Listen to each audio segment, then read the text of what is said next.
Inscreva-se no nosso canal, ative o sininho e fique por dentro dos melhores conteúdos.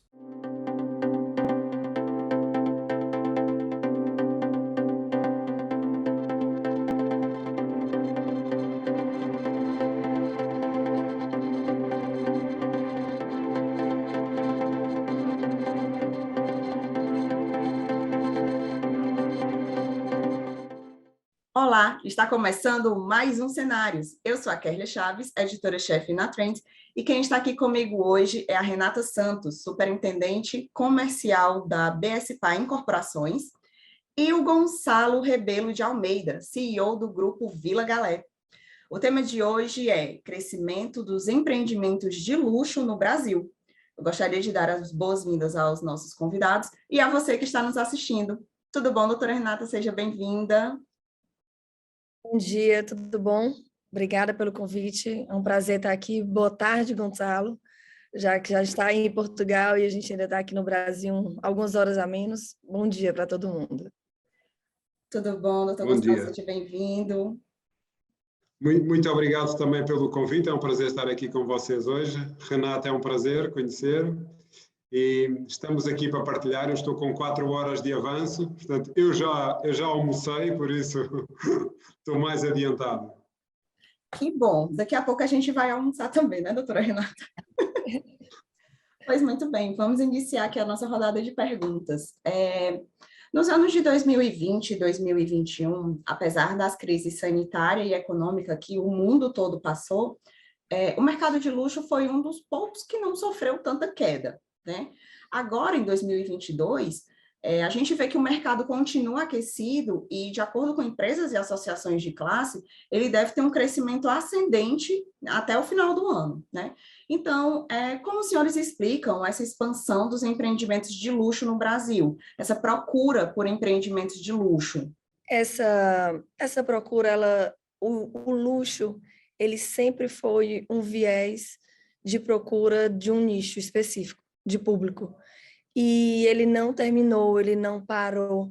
Pelo contrário, na pandemia, as pessoas olharam mais para si, olharam para suas famílias, para a qualidade de vida. Então, não puderam. Um dos luxos de quem pode viver num ambiente de mais qualidade é viagem. E aí eles pararam de viajar. Passou quase 1 ano e meio aí sem as viagens, que descomprime e dá uma qualidade de vida melhor para as pessoas. Então, eles olharam para dentro de casa, olharam para as suas segundas residências, olharam realmente para o que tem no seu entorno. Isso fez com que os empreendimentos de luxo, eles avançassem mais. E aí, os empreendedores, nós incorporadores, a gente também teve que evoluir nisso, vendo não só tamanho de espaços, não só o tamanho da sala, como teve que acontecer, mas muito a questão do serviço, do valor agregado em cima daquele imóvel ou daquela segunda moradia, ou primeira moradia, ou até um loteamento. Então, foi muito em cima da qualidade de vida. E ela atrelada não só a tamanho, mas sim ao serviço, a qualificação do serviço.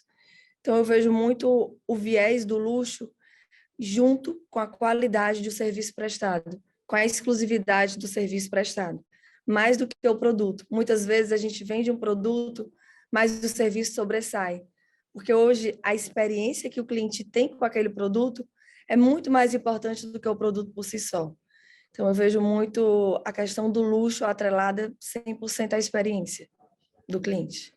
Complementando aqui um pouco a resposta da Renata, com a qual eu concordo, eu acho que também temos que começar por dar a nota que o luxo hoje em dia é um pouco diferente do que era o conceito de luxo no passado, ou seja, que estava muito associado à exuberância, ao desperdício, à ostentação.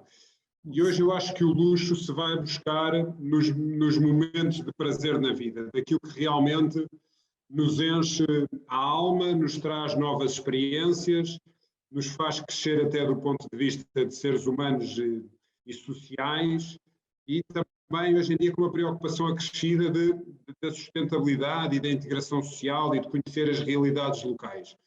E eu acho que foi muito isso que, no caso da hotelaria de luxo, mais do que aquela decoração com peças de ouro e obras de arte que antigamente estava muito associado ao luxo, eu acho que o luxo também teve essa transformação, ou seja, este momento também da pandemia permitiu às pessoas pensarem naquilo que é verdadeiramente importante e não deixa de ser verdade que os momentos de lazer e as experiências de férias em resorts com qualidade, e não é qualidade só das instalações, da cama, da televisão, do apartamento, da piscina, mas da forma como as pessoas são recebidas, esse ganho que a pessoa tem de satisfação pessoal, de ter uma experiência numa região que não conhecia, conhecer a comunidade local, a música local, a gastronomia local, dá um enriquecimento da nossa vida e da nossa alma e dá algum sentido.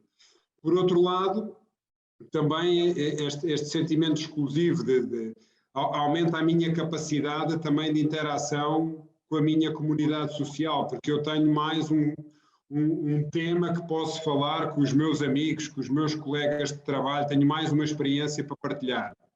E no mundo hoje em dia, que também é muito de não só nós próprios vivenciarmos a experiência, mas também a queremos partilhar, e portanto partilhamos em almoços, em convívios, em festas, mas hoje também partilhamos pela via digital. E portanto esta partilha da experiência também complementa este sentido que as pessoas dão à palavra luxo, que é poder ter esta experiência, ter uma experiência diferente, posso partilhá-la, que posso vivê-la e que posso partilhar com a minha família e com os meus amigos. Isso justifica que continue a haver procura pelas viagens, a procura pelos resorts como os da Vila Galé. Nós abrimos efetivamente mais um resort em Alagoas e, portanto, nós continuamos a afirmar como a maior rede de resorts no Brasil, concentrados hoje em dia já em quase todos os estados do Nordeste já temos presença, portanto temos Ceará, Bahia, Rio Grande do Norte, Pernambuco e agora Alagoas. E este momento, esta pausa que os nossos hóspedes, que os nossos clientes procuram é efetivamente um pequeno momento de luxo nas suas vidas e que lhes permite restaurar toda a força e toda a energia. A nossa segunda pergunta é em relação à questão dos investimentos, né, nesses dois tipos de empreendimentos de luxo, né? Então, a gente quer saber quais são as vantagens de investir em empreendimentos de luxo, seja ele como moradia, no caso das residências, e aqui a gente tem a representante do BSPA, né, que é uma rede mais voltada, uma incorporação mais voltada para condomínios residenciais, né? E também os empreendimentos temporários, né? Como é o caso dos hotéis, e aqui a gente tem também um representante da Vila Galé. E aí eu gostaria que vocês falassem quais são os benefícios, quais são as vantagens que tem de você investir nesse tipo de empreendimento. Uma primeira grande vantagem que eu vejo é a questão da credibilidade que a marca traz para o empreendimento. Então, não adianta só fazer um empreendimento muito bacana, bem acabado, na melhor localização, se ele não vai ter uma garantia de que tem uma grande marca por trás, que vai deixar aquele empreendimento do jeito que a gente sonhou, do que a gente planejou e prometeu para o cliente se perdurar com a qualidade e com todas as tecnologias que a gente imaginou. Então, a marca por trás, ela traz essa garantia, essa solidez, essa veracidade de tudo aquilo que foi prometido, ele vai ser cumprido. Então, é muito importante isso. Consequentemente, vem uma valorização. Então, quando você tem um grande produto, uma localização muito privilegiada, que aí a gente, no caso da BSPA, a gente garimpa esses melhores locais na cidade, de acordo com o público que a gente quer atingir, seja residencial ou comercial, incorporação ou urbanismo, a gente vai muito para o nicho. Então, se eu estou nichada num público específico mais de alto padrão, eu olho para a localização, eu olho para o produto e o serviço que eu estou agregando a ele, consequentemente, eu torno aquele produto um equipamento que ele vai se valorizar. Então, quando você pega todos os empreendimentos da BSPA, ele tem uma valorização acima do mercado. Então, é o investimento que ele faz no bem imóvel, no bem que ele utiliza, e depois ele sabe que tem uma fluidez maior num repasse, ou tem que colocá-lo para alocação. Então, essa garantia da valorização, a gente vê como fato hoje nos imóveis da BSPA, tanto em incorporação como urbanismo, como também na incorporação os comerciais, vide aí o Best Design, que é um empreendimento nosso comercial maravilhoso, e ele tem uma valorização incrível, assim, não só na locação como na venda, né? Ele é um equipamento que já se consolidou no mercado como de altíssimo padrão, ele é referência realmente em prédios comerciais de Fortaleza, e isso fez com que consolidasse mais ainda a marca na questão de valorização do empreendimento.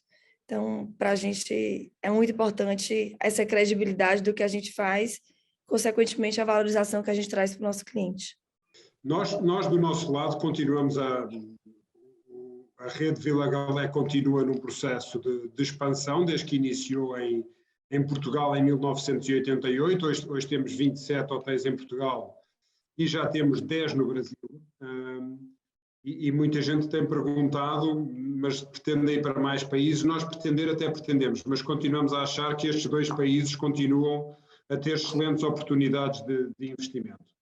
E aquilo que nós identificamos no Brasil é o Brasil ainda está muito longe de atingir todo o seu potencial turístico, porque tem uma diversidade regional, cultural, gastronómica, de natureza muito grande.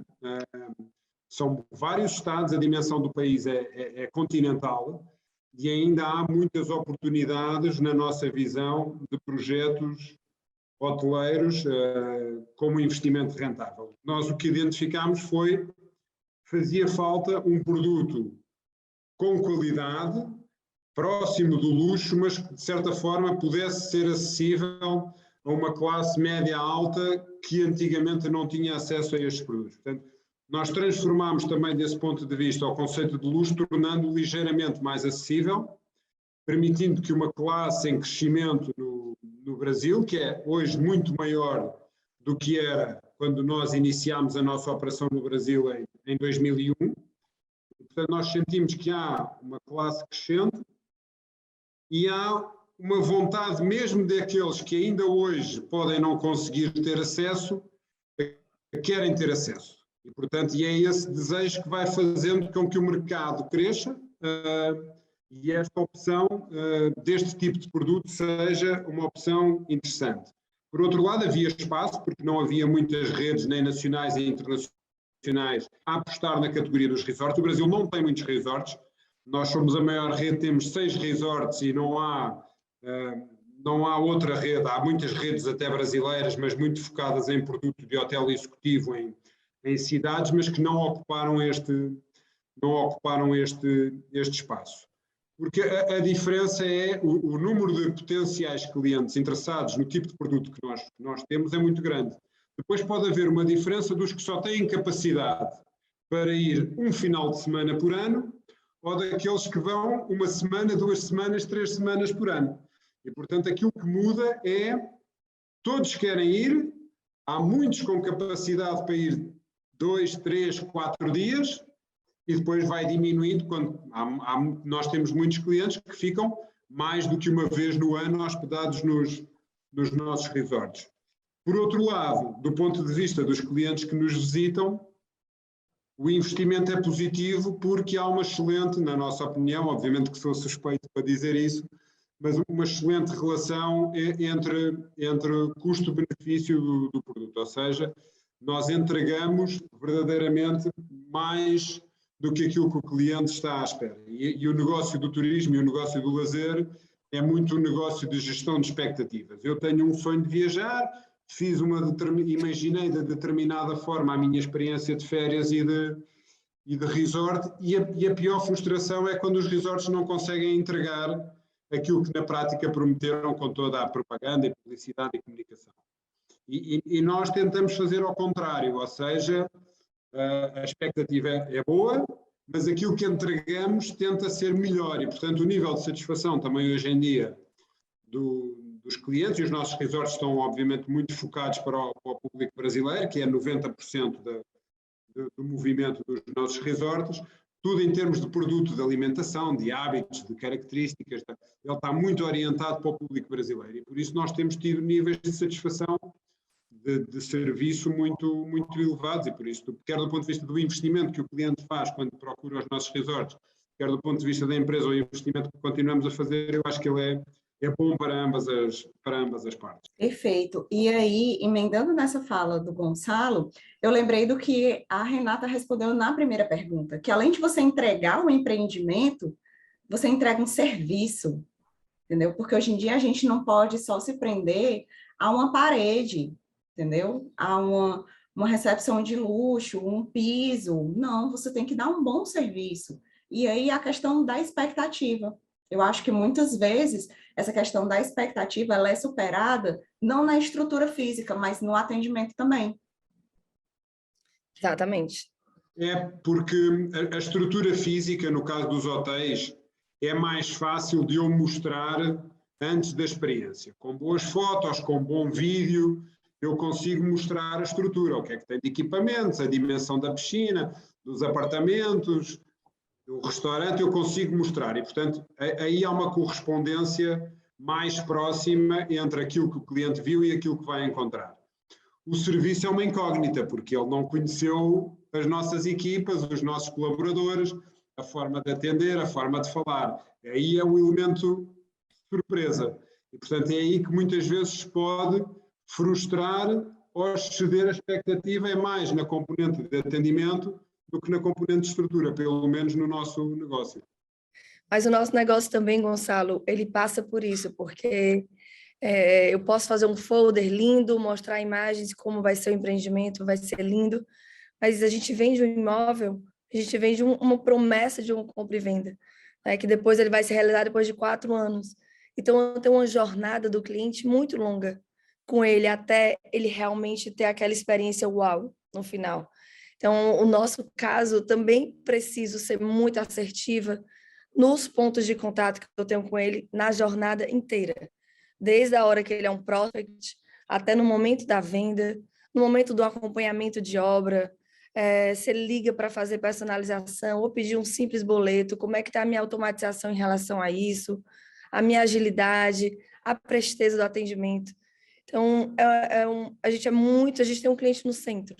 A gente realmente vê isso como o grande diferencial da gente, não só o produto, não só a localização, mas o cliente no centro, ele traz para a gente toda essa responsabilidade de superar a expectativa dele. Então, isso vem muito do serviço que a gente agrega ao produto e na jornada toda dele. Então, para a gente é bem difícil, Gonçalo, porque são 4 anos, são, assim, no mínimo 4 anos que a gente fica com ele, e depois que ele recebe o empreendimento, mais 5 anos de assistência técnica. Então, o ciclo de vida do produto é muito longo. O meu ciclo com ele, minha jornada com ele é bastante longo. E como é bem de consumo, que você compra poucos, o brasileiro, ele troca 1,8 no máximo de imóveis na vida. Então, a gente vai muito de indicação. É um pai que comprou um BSPA, que compra para um filho, que indica para a irmã, para o cunhado, para o amigo.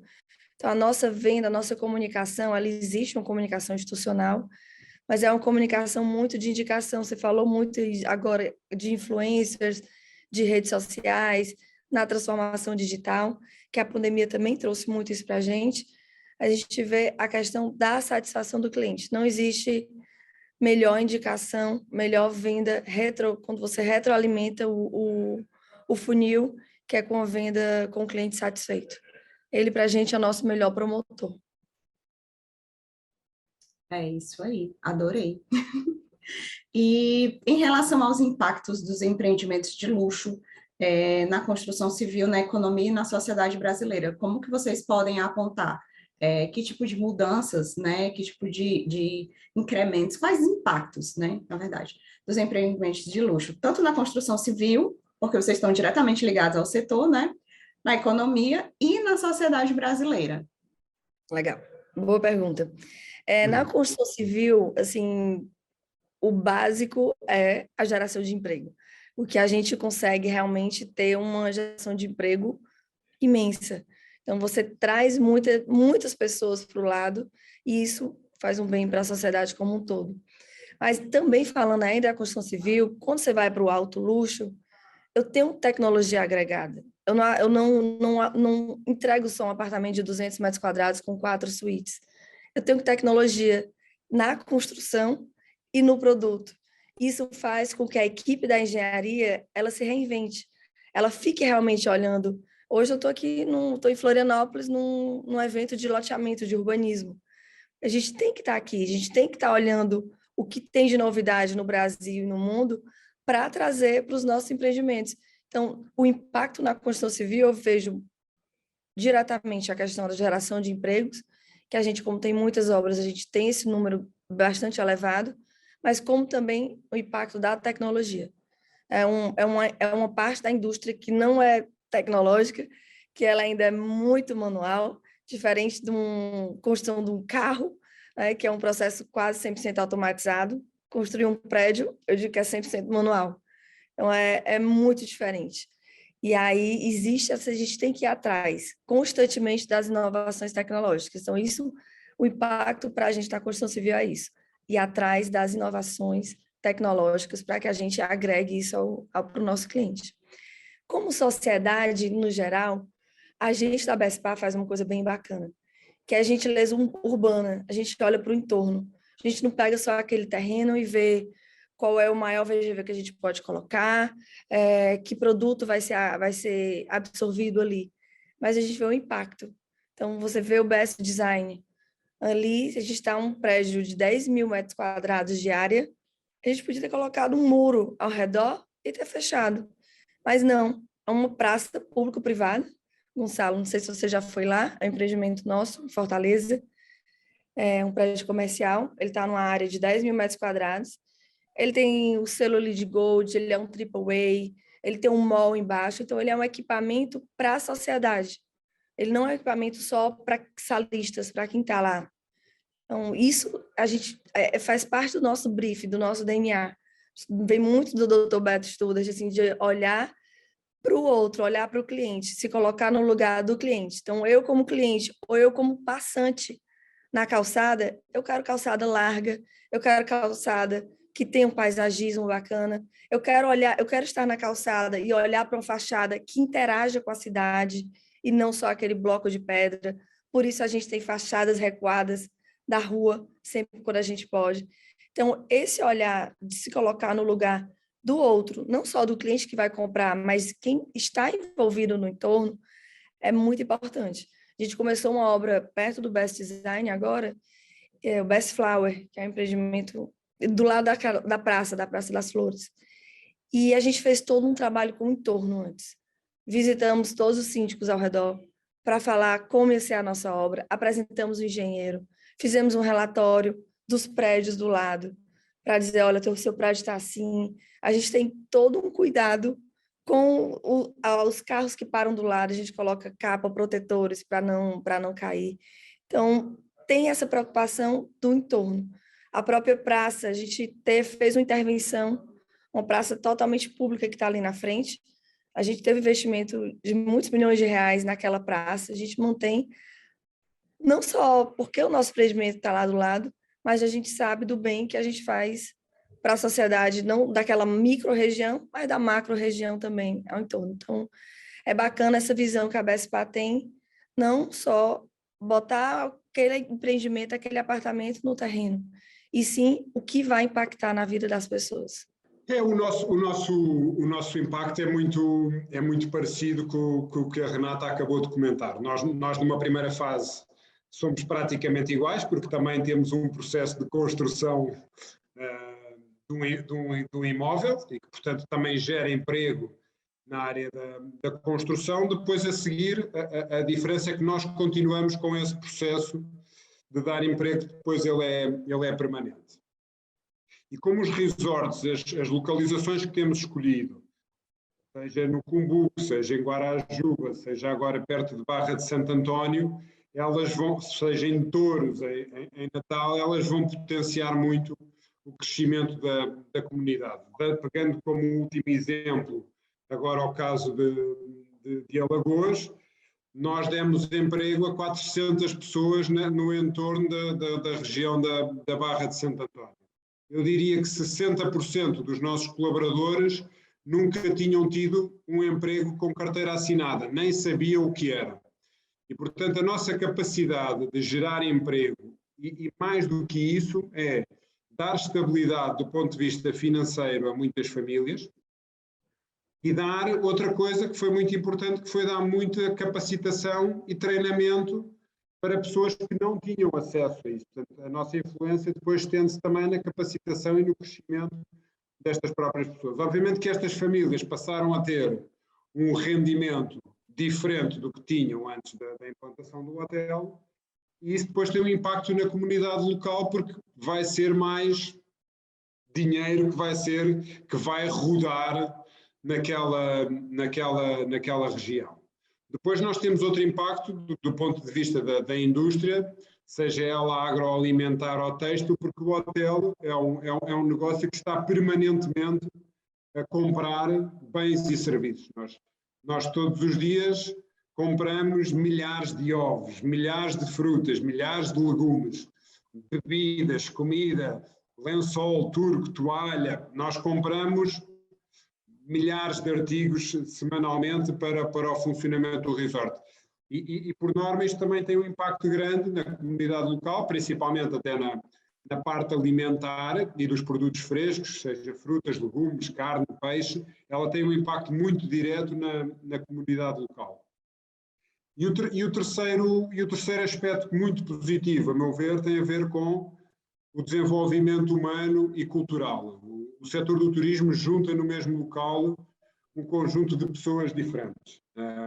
Pessoas de diferentes regiões do Brasil, visitantes internacionais, e, portanto, quer os colaboradores conseguem ter contacto com pessoas que nunca teriam de outra forma na vida, e, portanto, conhecer como é que pensa um paulista, um carioca, alguém de Brasil e alguém de Minas Gerais, e perceber como é que pensam outros brasileiros, que é uma realidade que para quem não conhece o Brasil, pode não entender isto, mas há diferenças grandes culturais entre os diferentes estados do Brasil, e tem a oportunidade também de conhecer e de contactar com uma família de português, uma família de espanhol, uma família alemã, e isso enriquece do ponto de vista humano. Os próprios hóspedes, e por via das atividades de animação que são criadas dentro do hotel, criam amizades, ou seja, é muito normal no final de umas férias um casal de São Paulo ficar amigo de um casal de Brasília, de um casal e por isso também aproxima as pessoas. E num mundo tão conflituoso, de alguma incompreensão, de falta de tolerância, eu acredito sinceramente que a indústria do turismo e do lazer e destas experiências pode contribuir para a aproximação das pessoas, para a pacificação, para o entendimento das culturas, porque muitas vezes eu acho que os conflitos surgem porque as pessoas não conhecem o outro, não querem conhecer, desconhecem as outras culturas, outras formas de pensar. E quando nós começamos a contactar, a conhecer mais gente, a conhecer outras culturas, ficamos mais tolerantes. E ficando mais tolerantes, eu acho que contribuímos para um mundo melhor e mais pacífico, no qual eu gostaria de continuar a viver e de deixar isso também para as gerações futuras. Isso mesmo.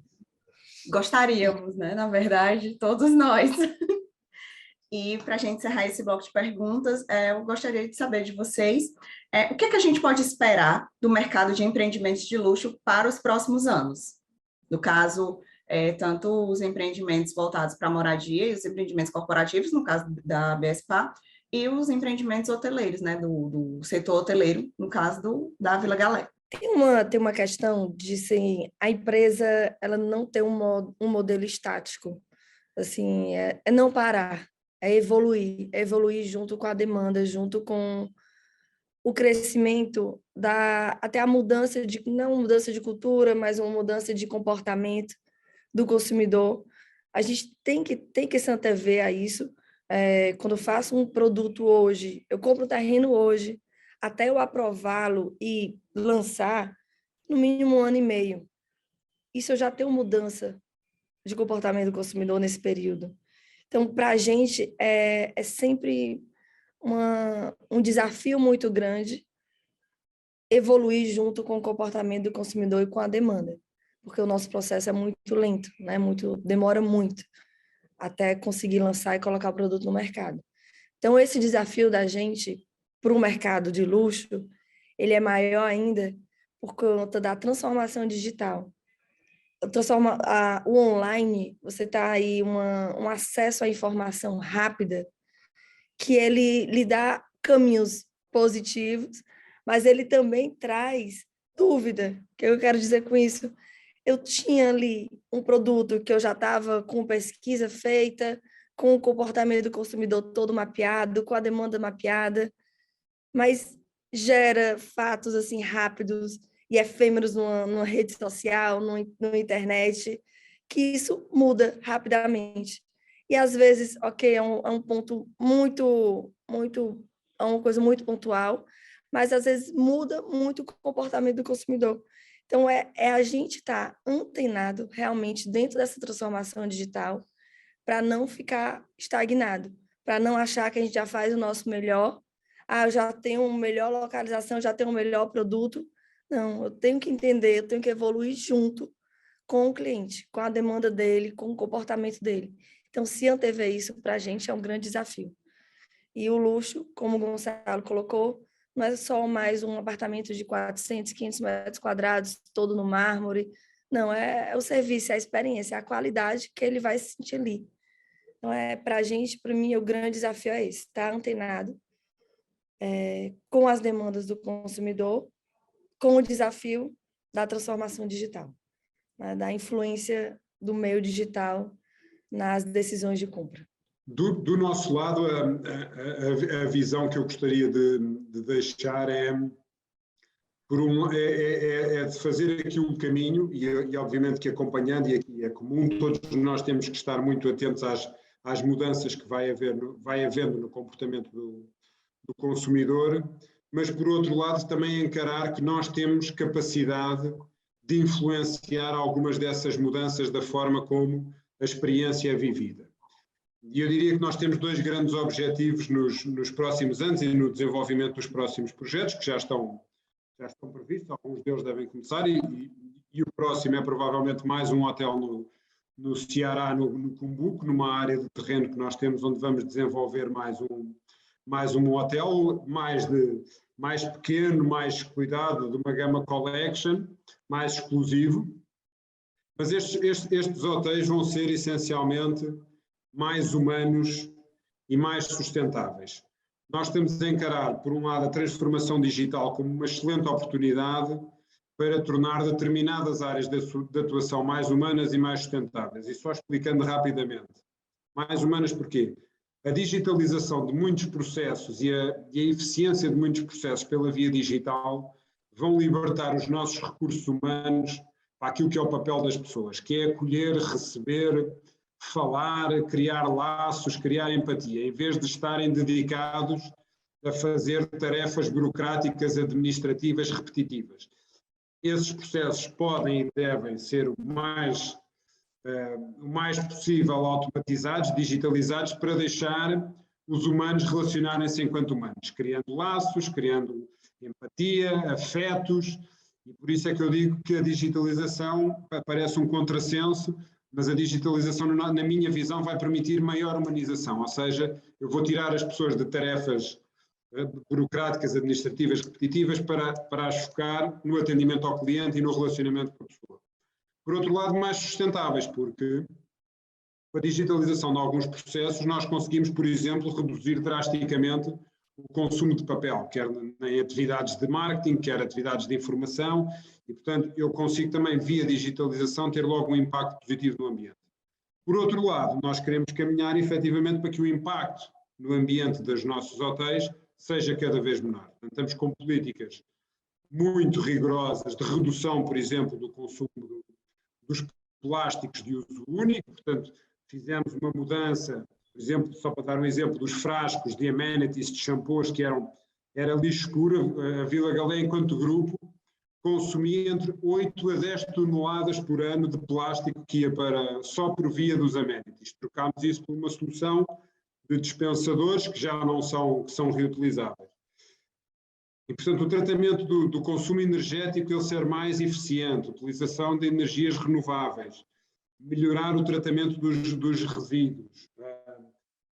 E por último, e essa é uma grande conquista que nós temos que fazer, que é minorar o desperdício alimentar. É uma coisa que a mim me faz muita confusão, num mundo onde ainda há muita fome, estar a sacrificar animais, etc., para ir para o lixo.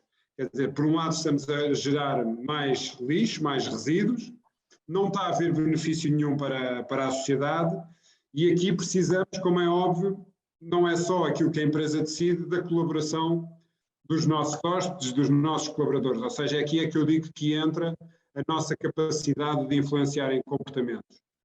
Não pode ser pela via da proibição, portanto nós não vamos proibir nada, tem que ser pela via da informação e da educação e de explicar porque é que determinados comportamentos que a sociedade foi adotando têm que ser alterados para podermos viver num mundo mais equilibrado, mais sustentável e que não gere tantos desperdícios.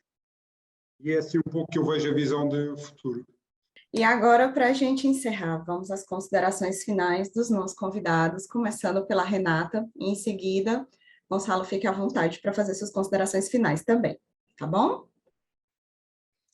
Agradecer, muito rico, foi muito bacana, rápido o nosso bate-papo, mas bem rico, e falar sobre o nosso conceito do cliente. Ter o cliente no centro, a gente olhar para o serviço, para o que ele quer, e aí com todas essas nuances, como o Gonçalo colocou agora, de sustentabilidade, da conscientização, de uma quebra de cultura, de paradigma, isso é importante. Se a gente olhar para ele, educá-los, como você falou agora, a gente ajuda a sociedade, a gente ajuda como um todo. Então, esse também é o nosso propósito. E eu vejo isso, eu vejo um futuro, a gente olhar para o cliente, olhar para a experiência que a gente quer dar para aquele cliente, a gente se coloca no lugar dele, existe uma relação de empatia muito forte, e não só o cliente que vai comprar. Quando eu falo cliente, é todos os stakeholders, são os nossos fornecedores, são os nossos parceiros, é o trade imobiliário, que são os corretores, que são pessoas que a gente também fica muito perto para qualificá-los, e olhar todos com esse olhar do outro, do cliente, da experiência que ele vai ter. Então, a gente já é assim, mas a gente está mais imbuído num futuro onde a experiência que o cliente vai ter com o nosso produto e o nosso serviço, ele é a base de qualquer decisão que a gente tem na empresa. E isso atrelado à sustentabilidade, ao conforto, à tecnologia, à inovação, tudo isso fazendo que a gente viva numa sociedade melhor, com mais qualidade de vida. E a qualidade de vida, ela é percebida diferente por cada um, né? Muito bem, eu em jeito de resumo diria que é preciso acabar com aquela concepção de que o luxo é um privilégio do número muito limitado de pessoas e que não tem efetivamente impacto positivo, e como vimos nesta conversa, exemplos de dois setores de atividade, ele pode ter um impacto muito grande do ponto de vista da sociedade.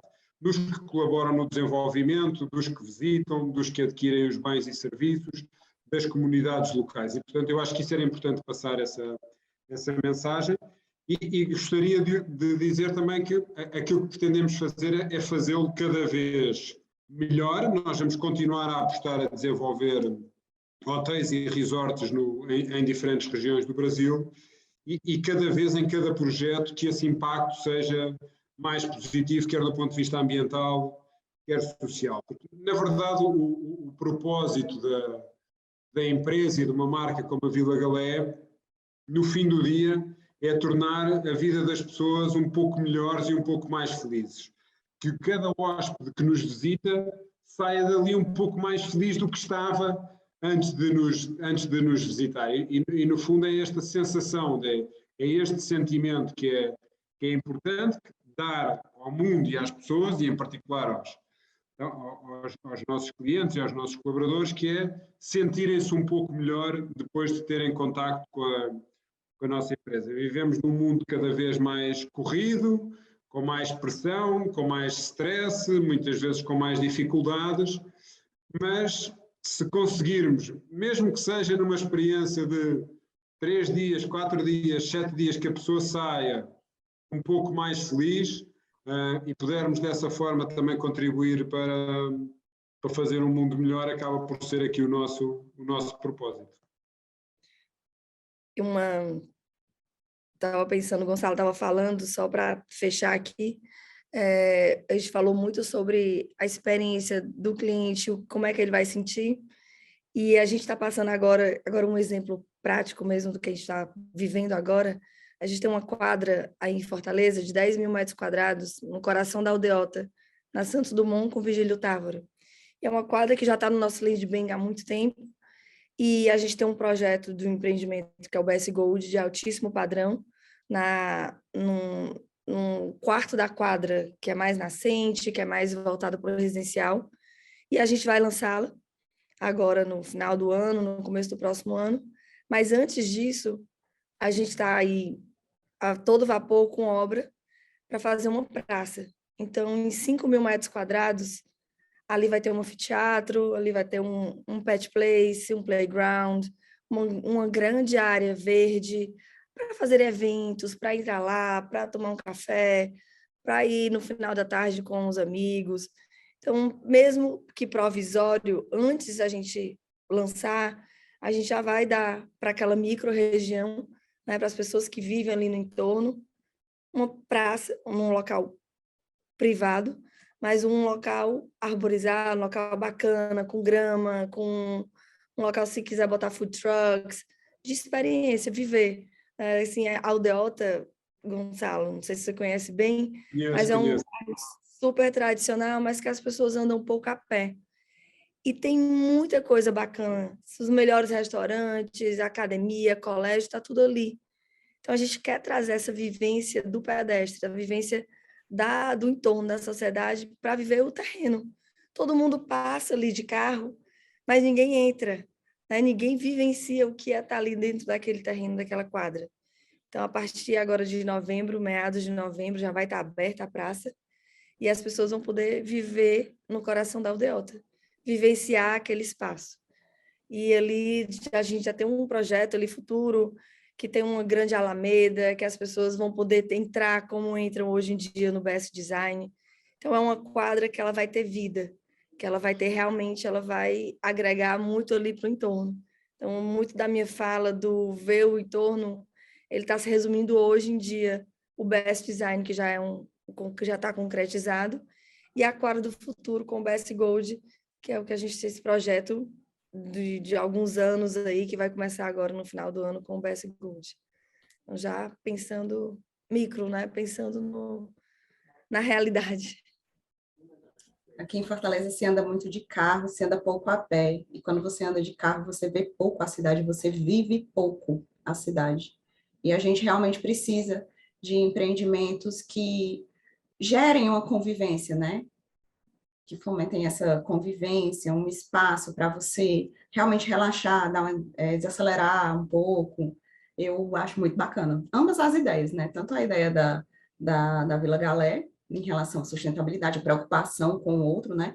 E a do BSPA também, do grupo BSPA, que se preocupa. Você está construindo um entorno ali de alto padrão, que é para um público seleto, mas, ao mesmo tempo, você está ali cuidando das pessoas que vivem no entorno.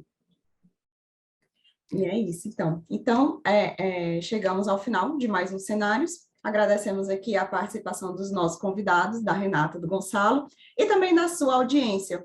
Se você gostou, curta, compartilhe, deixe seu comentário e se inscreva no nosso canal para não perder nenhum conteúdo da Trends. E não se esqueça, próxima quinta tem mais. Até lá. Tchau, tchau. Sabe quantos empreendedores foram beneficiados no Fortaleza Capacita? Uns 2.000? 5.000. 6.000 para cima. O programa Fortaleza Capacita já qualificou mais de 20 mil empreendedores e tem mais ações da Prefeitura para gerar oportunidades e renda. O Costurando o Futuro já beneficiou centenas de pessoas e o programa Nossas Guerreiras capacitou mais de 12 mil mulheres, além de oferecer crédito para mais de 1.000 empreendedoras. Prefeitura de Fortaleza, transformando desafios em novas conquistas.